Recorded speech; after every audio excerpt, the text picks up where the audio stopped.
Okay, I'm recording. This is Unit 11, Lesson 3. I am gone. You have a sub, and you're listening to my voice. Let's go ahead and get started. Lesson 3 here. I did the notes out ahead of time, and now I'm at home, and I forgot my notes.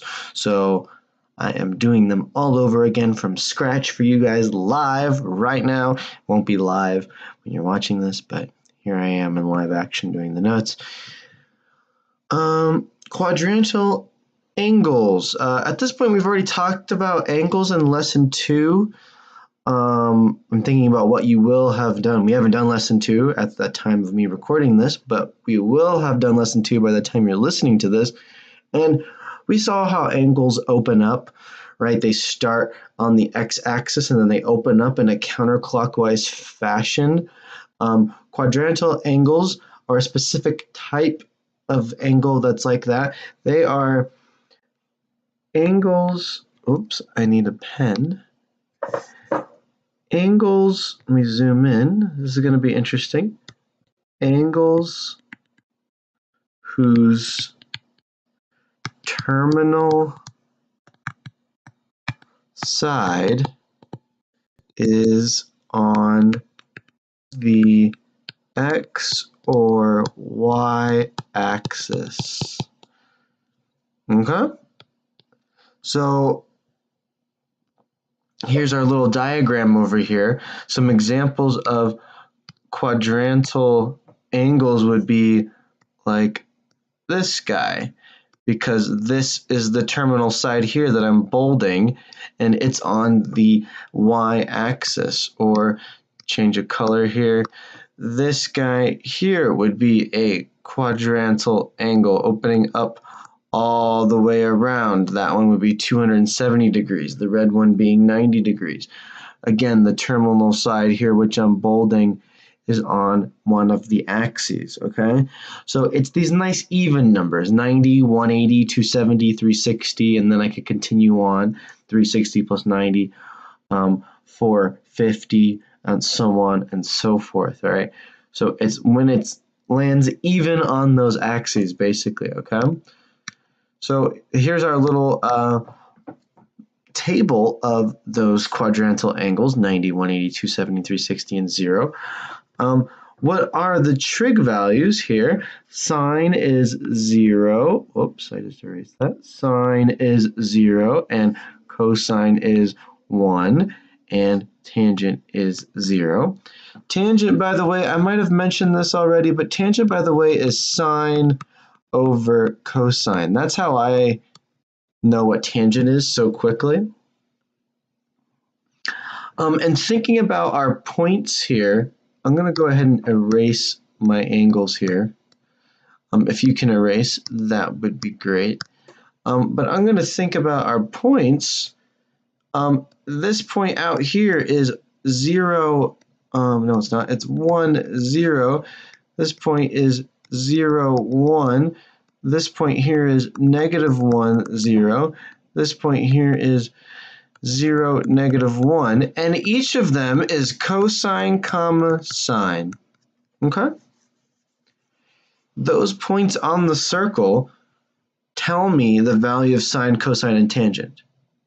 This is called the unit circle, and the unit circle is very special because these points literally are the values for sine and cosine. So that's how I'm getting these values so quickly. So when I'm over here at 0 degrees, I know that sine is 0, cosine is, so sine is 0, cosine is 1, and 0 over 1 is 0. Up here at 90 degrees now, at 0, 1, so cosine is 0, sine is 1, sine over cosine, I can't do 1 divided by 0, so this is undefined. 180 degrees now is cosine is -1, sine is 0, and 0 over -1 is still 0. 270 degrees down there at the bottom, sine is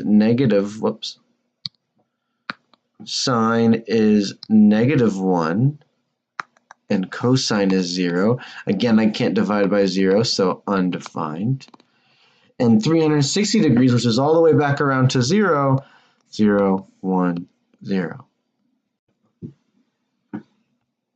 The fact that these points tell us that's how I know so easily. All right, the radius here is 1. I'm underlining that there. The radius is 1. So when I know that from the center out to the edge is 1. I know from the center out to the edge is 1, which is why I know those coordinates so quickly and so easily. So those coordinates, it's cosine, comma, sine. And that's a really easy way to remember as opposed to having to, reference back to it all the time. You can just think of those coordinates. And that's what this blank is for, cosine, comma, sine. Okay? So we're going to be using those values throughout the entire notes, and hopefully at some point you have them. You really should have it memorized. In honors, we make the kids memorize the unit circle. In here, not so much. I might have you memorize it for like maybe extra credit or something, or like maybe bonus points on the test kind of thing. I don't know. I was kind of considering that. I really was. Hold me to that. Okay. It's not an easy task to do. But here we are. We're going to be using those values throughout the entire notes.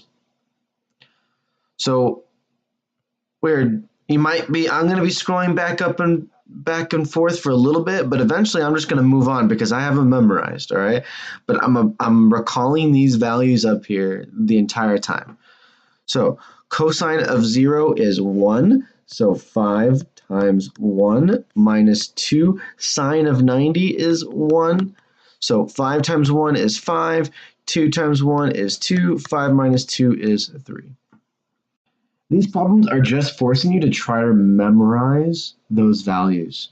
These are not challenging problems because you can literally just punch it into a calculator as well.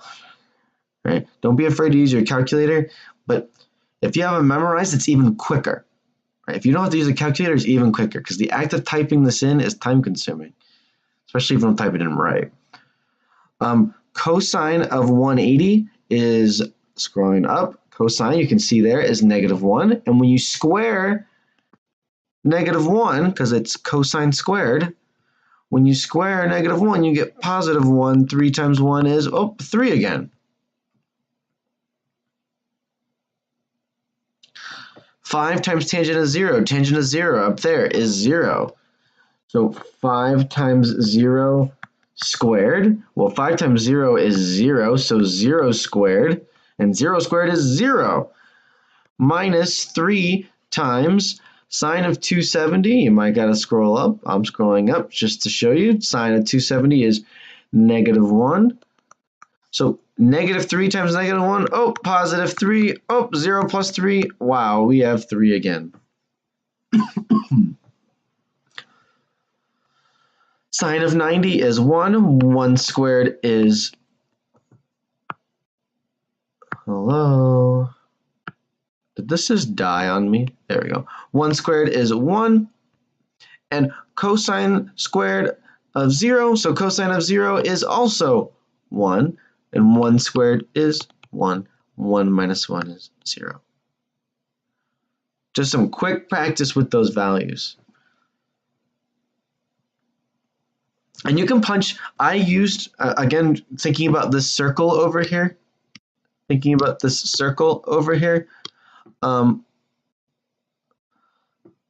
I used these points as reference for how I came up with these values over here. All right, I was using those points, but you can just punch it into your calculator. Punch it into your calculator. Sine of 90, it's 1. Sine of 180, it's 0.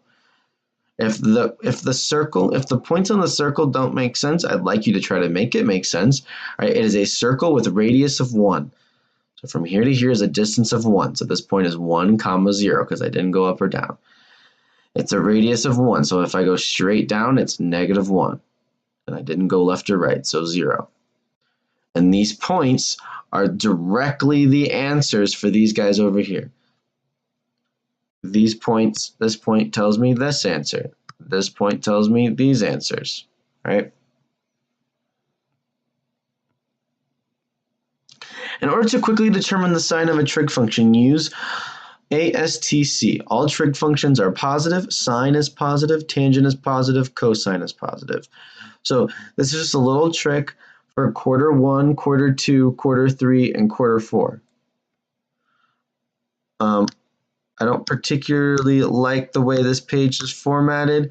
This right here is for quarter 1. This right here is for quarter 2. This right here is for quarter 3. And this right here is for quarter 4.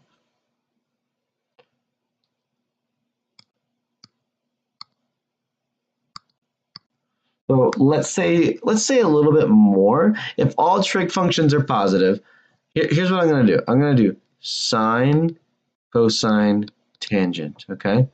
And I'm creating some columns. Let's just talk about the signs. All are positive, so positive, positive, positive. Quarter 2, sine is positive. But again, so think about the points. Think about the points that are over here. So there's quarter 2, quarter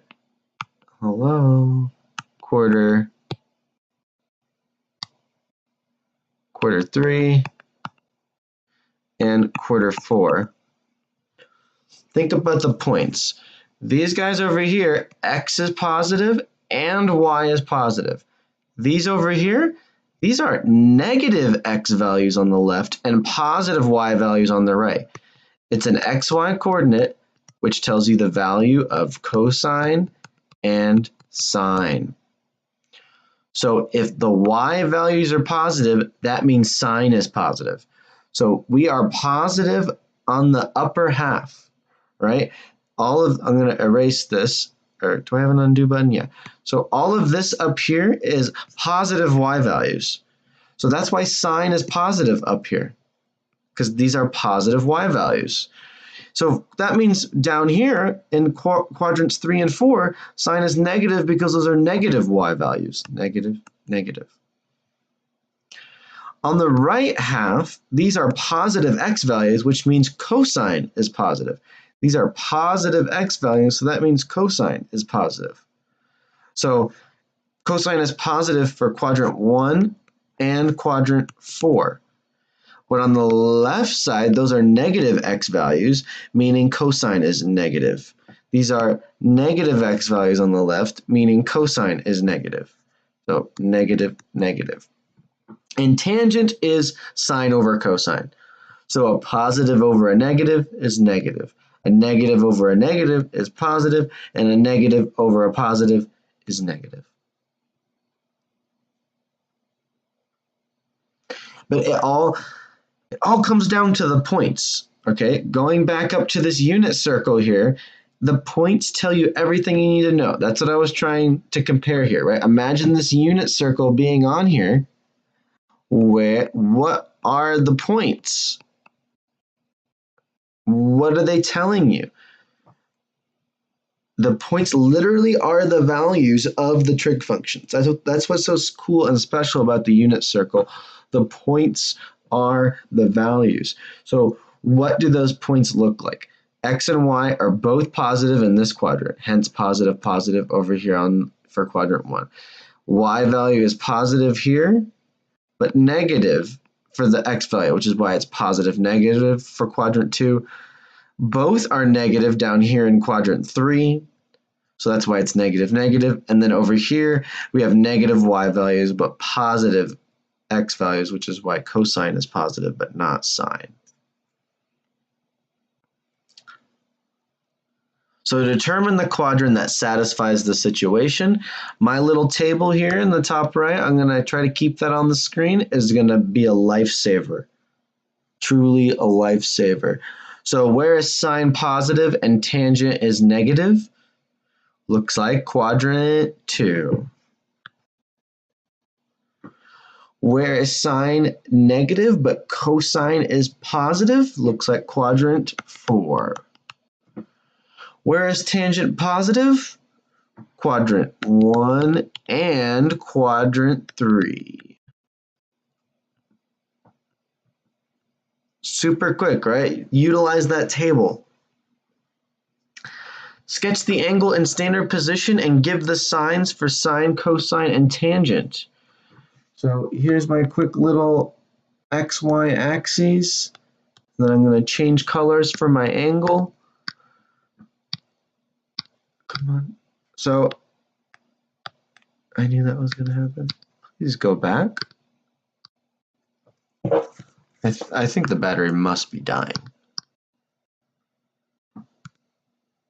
Okay. So 238 degrees, this is the starting side, which we were talking about in lesson 2. Hopefully we're still remembering that. And then it opens up counterclockwise, 238 degrees. This is 180.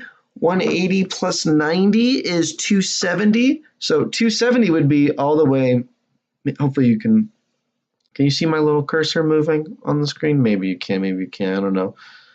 But 270 would be all the way around, which I don't quite want. So 238 is somewhere like right there-ish. Yeah?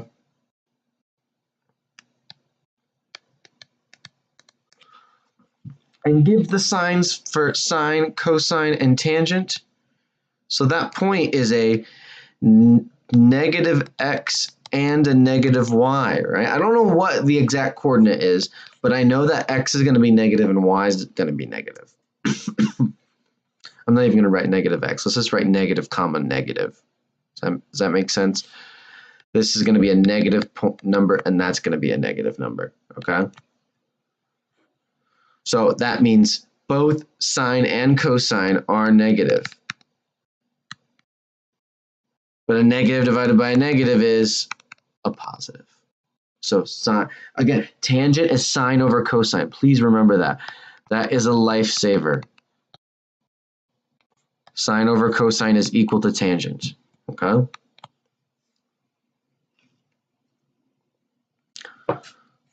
Let's do it again. For negative 417.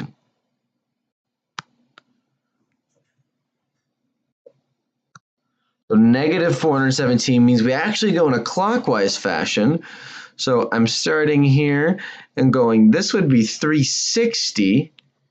And then I continue on to be like, I don't know, here-ish, right? If I went all the way around, that would be 360 plus 90 is negative 450. So I don't want to quite go all the way to that next line.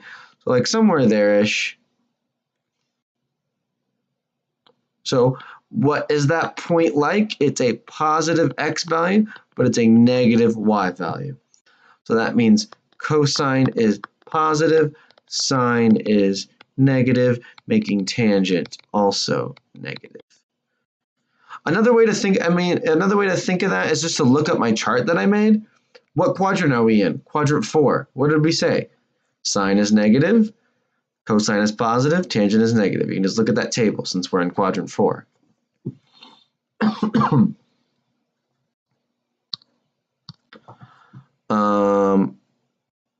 Drawing 900.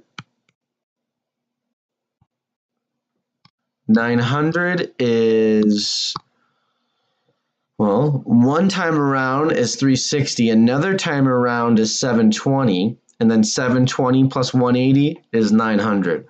So one time around 360, two time around 720, 720 plus 90 is 810, and 810 plus another 90 gets me to there.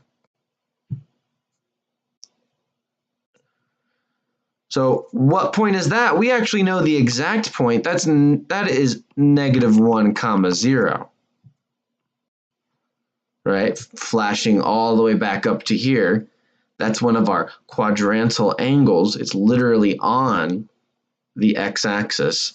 So we actually know that exact point, making sine 0, which is 0 is neither positive nor negative, to be completely honest.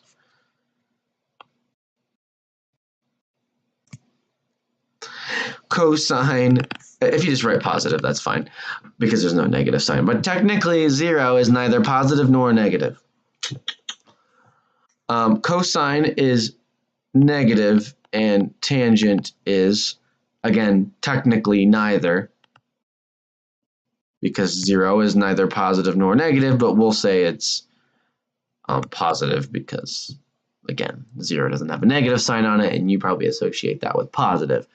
Technically, it's neither. Because we're doing sine divided by cosine. 0 divided by -1 is 0.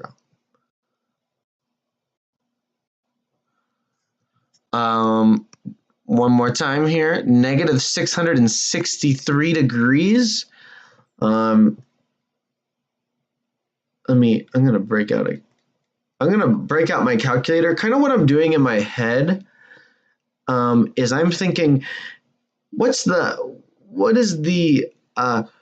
coterminal angle? A buzzword back to lesson 2, which we will be hitting in class when I see you tomorrow, because I'm recording this in the past, right? And you're listening to this in the future. We will have talked about coterminal angles, right? So what I'm kind of thinking in my head is, what is the coterminal angle? Negative 663. If I add 360, gives me negative 303. That is a more reasonable angle to think about, right? Negative 303. But even more so, if I add 360 one more time, I get 57. Negative 663 is the same thing as 57 degrees. How about I plot that? I know I didn't do that for the 900 or the 417. I probably should have, because it probably would have been easier, but to be honest, I didn't think of it right away. But why think about this ugly number? Just turn it into an angle that we do know. So I added 360 twice to get this coterminal angle. So 57 degrees. So something like that, right? So the point is we're in quadrant 1. So where's sine? It's positive. What is cosine? It's positive. What is tangent? It's positive.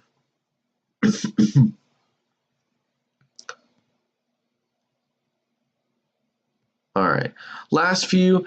Given one trig function and a quadrant, find the other 2 trig functions. Don't forget to rationalize the denominator. Okay, so let's go ahead and do it. So what we're saying is we are in quadrant 1. So here's our angle, and here's this point. The value of sine, here's the angle. The value of sine is 5/12. What is sine? Opposite over hypotenuse. So this side is 5 and this is 12. Let's figure out that third side. Pythagorean theorem. 12 squared equals, struggling, oops, not plus, equals 5 squared plus b squared. So 144 equals 25 plus b squared. 144 minus 25 is 119. So that means b equals the square root of 119. So I found what the value of cosine, it's adjacent 119 over hypotenuse. And if I want the tangent, it's opposite 5 over adjacent. Multiply it by that to get rid of the radical. That's what rationalize means again. To rationalize means to get rid of that square root. So you multiply it by itself. When you multiply it by itself, it just cancels out the square root. That's why that's so nice. You don't even have to think about it. To multiply it by itself just means cancel out the square root. And now that is my pretty rationalized answer. Why does the quadrant matter? There, it almost didn't seem like the quadrant matters, but that's because in quadrant 1, everything is positive, right?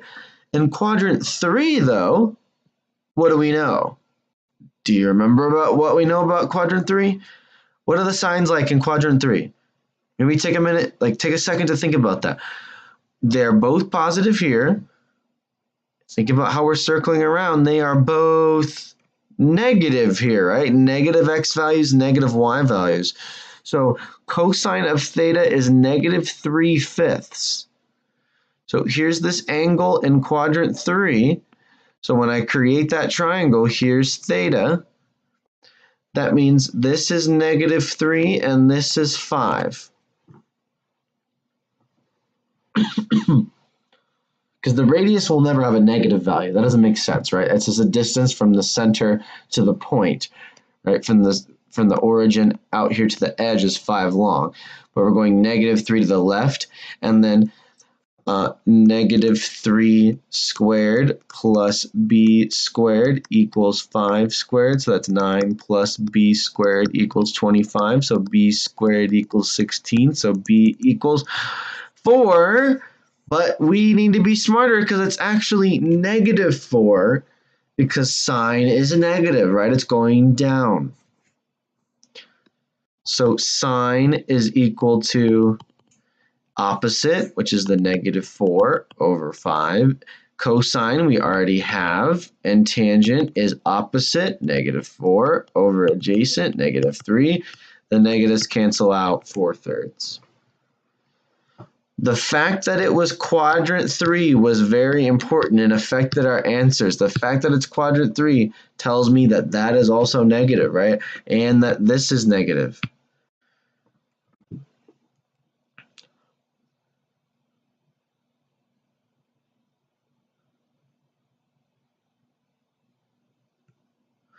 All right, last one.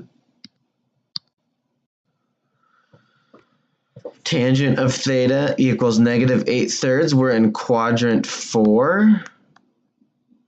So we're down here and we end up creating this triangle. It's all about the triangles, right? When I draw these angles, right, when I had all of these angles, I'm going to zoom in here. I could generate a triangle right there. I could generate a triangle right there. I can generate this flat line, right? There is non-existent triangle. I can generate this triangle right there. Every time I draw these angles, I can actually generate a triangle. And that is where sine, cosine, and tangent are coming from. Sine, cosine, and tangent are all about these triangles that we're finding. Opposite over hypotenuse. The hypotenuse always being this radius, and then these two sides, this guy and this guy, being the opposite and adjacent. It's all about the triangle that we're generating. So this is some angle that's drawn, right? It went and it went right there, but then boom, I can generate this triangle. Okay?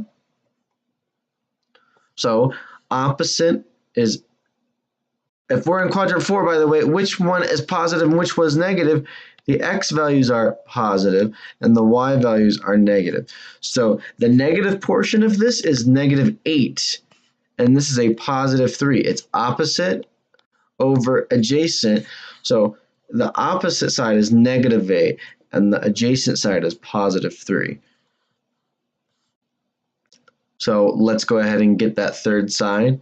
3 squared plus -8 squared equals c squared. So that's 9 plus 64 equals c squared. So 73 equals c squared. So c equals the square root of 73. So sine of theta equals opposite, -8 over hypotenuse. Can't have that square root, so multiply it by itself. You get -8 root 73 all over 73. And cosine of theta equals 3 over root 73. Can't have the square root, multiply it by itself, and you get 3 root 73 over 73. And we did it.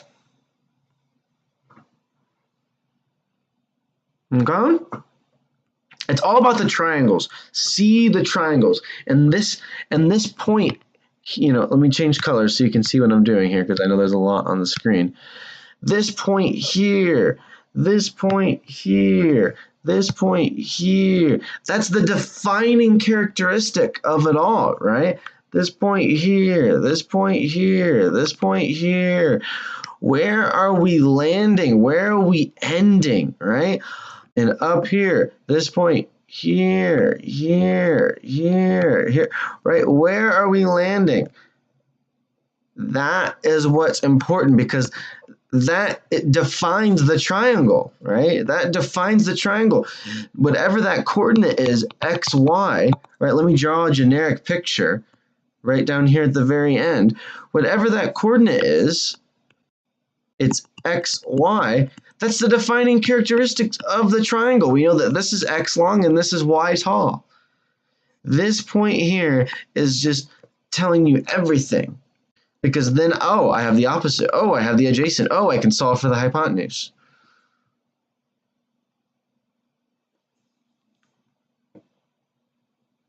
I will be in class next time.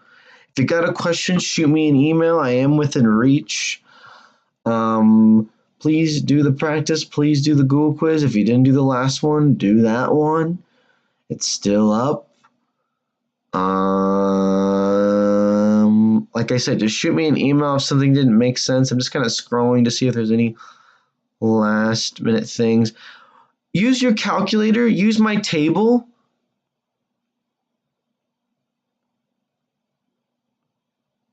I think I'm good. All right. Hopefully this was all right. Come to class with some questions if need be. We are reviewing and quizzing next time. Okay? All right. Exiting and ending recording.